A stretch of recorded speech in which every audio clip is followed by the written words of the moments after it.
Muy buenas noches. En esta ocasión estaré comentando acerca de la ansiedad de castración que nos menciona Norman Cameron en su libro Desarrollo de la Personalidad y Psicopatología. Voy a empezar a mencionar sobre lo que nos desglosa este autor en el texto, debido a que, entiendo que algunas personas tal vez puedan observar este video grabado y quizás algunas otras personas puedan unirse a la transmisión mientras la estoy realizando. Entonces, como menciono, la ansiedad de castración es la temática de esta ocasión y por definición es el miedo a perder o ver dañado el órgano genital, tal y como nos dice Norman Cameron. Y esto sucede que aparece de manera espontánea entre los niños cuando se encuentran en el proceso edípico del desarrollo de su personalidad. Pero también hay otros aspectos, como cuáles, pues como la aplicación de la ley del talión en las culturas primitivas, el hecho de que la castración implica un castigo, sobre todo pues en la cuestión del mundo occidental, y también el asunto de la ansiedad de castración en nuestra sociedad. Cabe decir que esta ansiedad de castración tiene una fuente de reforzamiento, y esta fuente de reforzamiento pues es acerca de lo que el niño tiene visible valga la palabra, pues a sus órganos, en este caso a sus sentidos. Cuando el niño se encuentra en este momento de diferenciación física, sobre todo por la etapa fálica, y donde está diferenciando los órganos genitales de las personas, entonces parece que es muy, digamos, claro lo que él está observando.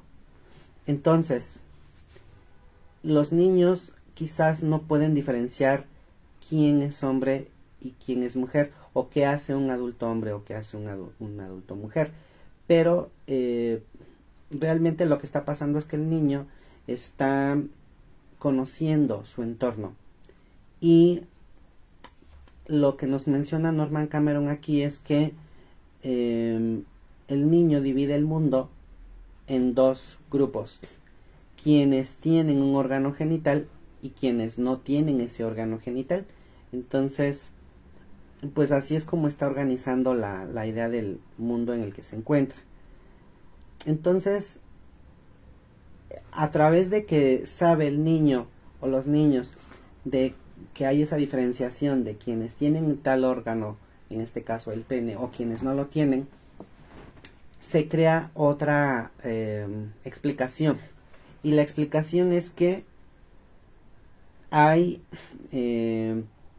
personas que nunca lo tuvieron, por un lado, o por el otro es personas que lo perdieron, ¿no? Entonces, esta conclusión es grotesca. ¿Por qué? Porque podríamos pensar que en el caso de las niñas, cuando hablamos del niño que está diferenciando a las niñas, podría creerse, o el niño podría creer que las mujeres nunca lo han tenido, mujeres o niñas, o que lo perdieron, ¿no? Entonces es aquí donde el miedo a la castración o la ansiedad de castración llega de manera fuerte con el niño. Entonces, hay una cuestión donde se está descubriendo todo esto, pero el hecho de descubrir esta situación a nivel del medio sucede que produce lo que llamamos la ansiedad de castración. Y es que esto se conecta con fantasías. Si el niño recuerda que estaba ansioso, ¿no? En algún momento dado, esto va a ser una especie de estructuración. ¿Qué quiere decir esto? Que va a permitir que en un momento dado se conduzcan o se conformen ciertos conflictos, ciertas situaciones que en un momento futuro, en la vida futura de la persona que ya no va a ser niño o niña, pues le hagan pensar que está en peligro de ser castigado. En el caso del niño, castigado en el sentido de que le extirpen los genitales, por ejemplo, ¿no? Eso es lo que nos dice la teoría. Entonces, para el caso de los niños, para el caso de las niñas, la teoría nos explica que la niña está descubriéndose y tal vez puede pensar o que así nació o que en algún momento le extirparon esos genitales. Bueno, el punto es que aquí el texto nos está conduciendo a que hay un asunto de ansiedad. Entonces, el niño vive ansiedad, pero además se están conjuntando varios elementos. Un sentimiento de tipo sexual, entendiendo que lo sexual para Freud en este momento es aquello que le brinda, digamos, placer o agrado al niño, ¿no? Pero así como hay placer o agrado, que es a lo que le llamamos sexual, también hay urgencias agresivas.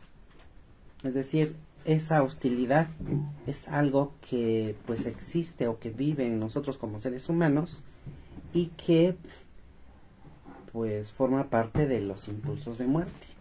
Y así es, o sea, no es porque hayamos hecho algo, sino por la misma razón de ser humanos ya venimos con esto. Pero también tenemos fantasías hostiles.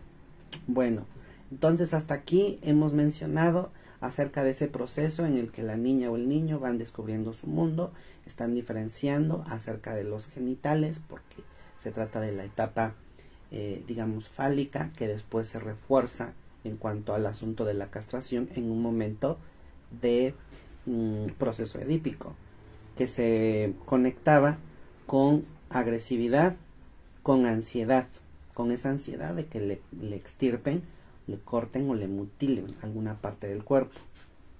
Otra fuente que refuerza esta ansiedad viene justamente con lo que estábamos mencionando hace un momento, que es los celos, el resentimiento furioso que el niño siente contra el padre. En este caso estamos hablando de ya el proceso edípico, donde el niño, si es que está enamorado de la madre, entonces él quisiera, el niño varón que va a dirigirse a una cuestión heterosexual, el niño quisiera quedarse con la madre. De hecho,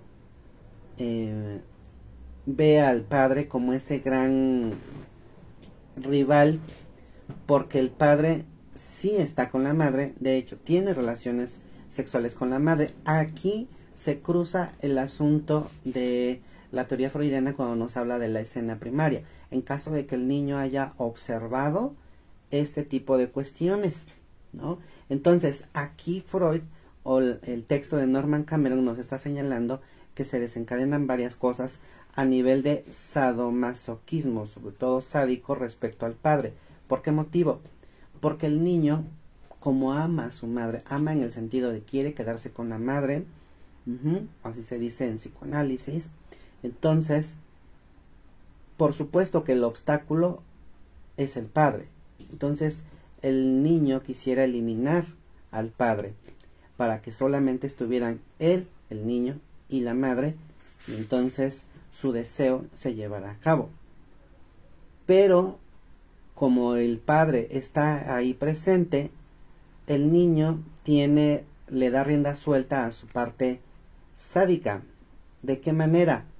Imaginando que destruye al padre, que muere el padre, que el padre no está, que lo elimina, que lo extirpa, que lo castiga, que lo desaparece, ¿no? Pero entonces, ¿esto qué significa? Significa que va a lastimar al padre, pero eso también puede producir una culpa a nivel de cultura. Eso es a lo que nos conduce. Entonces, en esta fase edípica, el niño a nivel de fantasías puede lastimar al padre.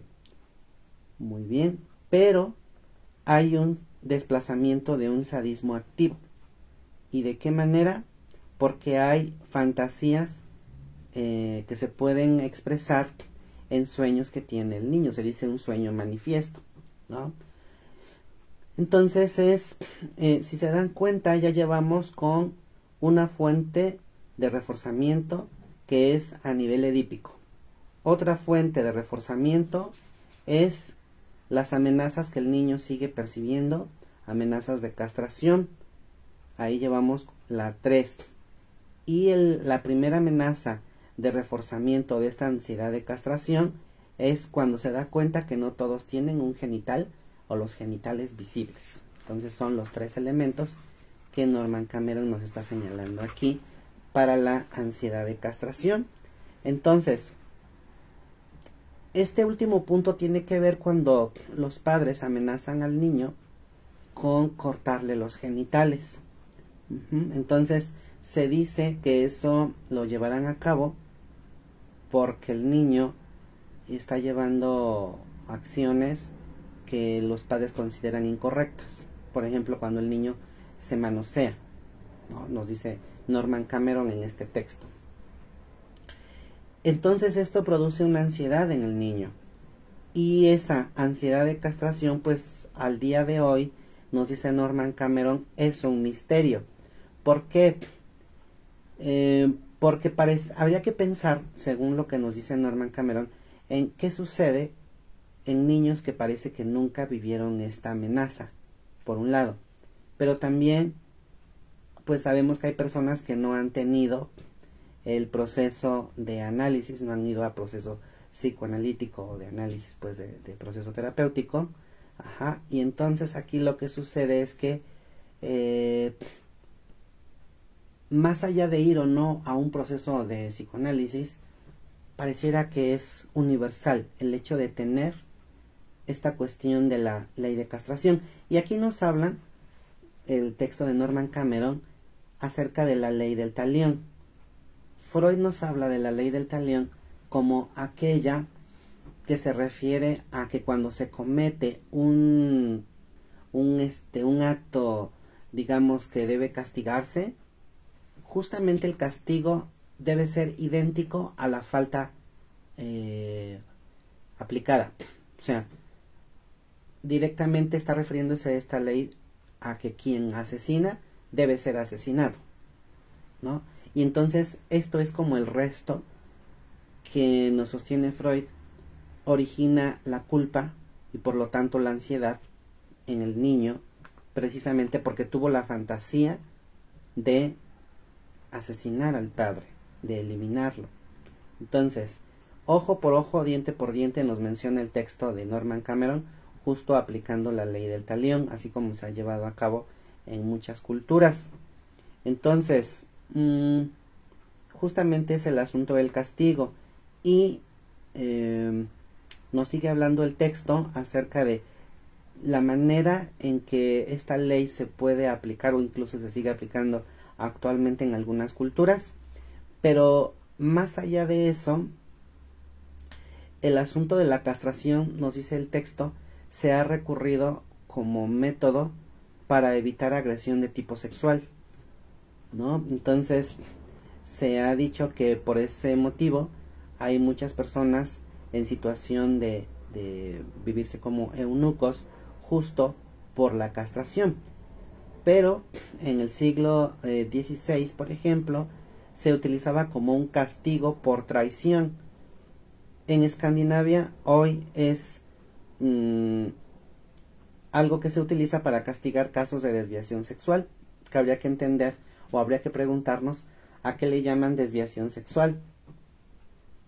En fin, más allá de esto, lo que nos está señalando el texto es que hay una ansiedad irracional, ¿no? Hay una ansiedad de castración. Y todo esto, entonces, existe porque hay un castigo que es equivalente al crimen cometido. Entonces, de esta manera yo cierro la sección del día de hoy, pero me parece importante también hablar acerca del simbolismo. Es decir, ¿qué representa el hecho de nosotros, como personas que estudiamos la teoría psicoanalítica, tomamos en cuenta que hay una castración? Hay una castración, es esa instauración de una culpa, también eso nos conduce a pensar que efectivamente una persona que accede a la castración puede llamarse con enfoque a estructura neurótica. ¿Por qué motivo? Porque es cuestión de adaptarnos a una cultura, adaptarnos a un mundo simbólico, a este lenguaje, a este entramado de subjetividad. Y bueno, me parece que a pesar de que es complejo, es doloroso, produce ansiedad, el gran beneficio es ese, es poder estar adaptado a la cultura, diferente a una estructura perversa o una estructura psicótica. Pero bueno, hasta aquí por mi parte, desglosando lo que Norman Cameron nos habla acerca de la ansiedad de castración. Me gustaría saber si quienes están conectados quieren formular alguna pregunta. Veo que hay varias personas aquí. Por ejemplo, parece que está Enrique, Ana Martínez, no sé si anda Janet, por aquí anda Angélica. No logro bien ver a otras dos personas. Quisieran formular alguna pregunta, los leo.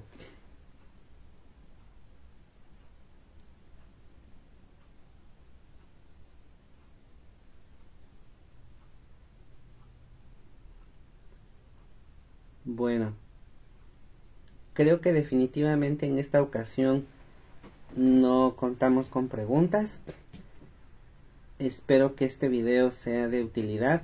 Como saben, pues lo voy a publicar en mi canal de YouTube para quien quiera ir revisando los aspectos temáticos que estamos revisando.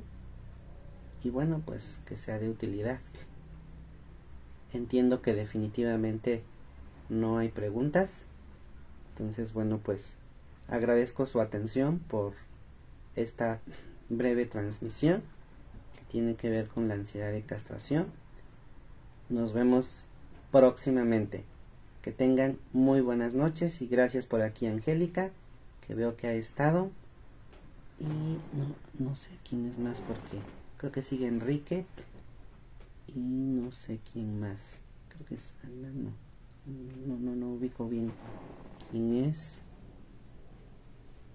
No ubico bien de quién se trata. Espérenme porque no alcanzo a identificar bien quién es. Pero bueno, pues que tengan muy buenas noches y nos vemos próximamente. Gusto en saludarles.